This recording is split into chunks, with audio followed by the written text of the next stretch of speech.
What is CPI substitution bias and how does it impact inflation? Imagine you're shopping for groceries and notice that the price of your favorite cereal has gone up. Instead of buying it, you switch to a cheaper brand. This simple change is what we call substitution. Now, think about how the Consumer Price Index measures inflation. It looks at the prices of a fixed basket of goods and services over time.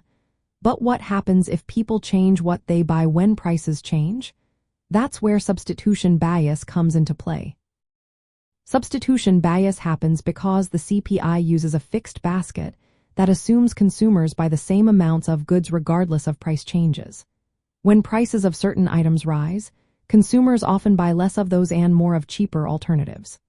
For example, if beef prices go up, people might buy more chicken or plant-based proteins instead. The CPI doesn't immediately reflect this shift because it keeps track of the original basket. This means the CPI can overstate how much prices are actually increasing for consumers. It shows a higher inflation rate than what people experience in real life. The reason is that it doesn't fully account for consumers adjusting their buying habits to save money. Over time, this overstatement can lead to misinformed economic decisions or policies based on inflated inflation figures. To fix this, statistical agencies like the U.S. Bureau of Labor Statistics have made improvements. They now use methods that assume some level of substitution within categories, which makes the CPI more accurate.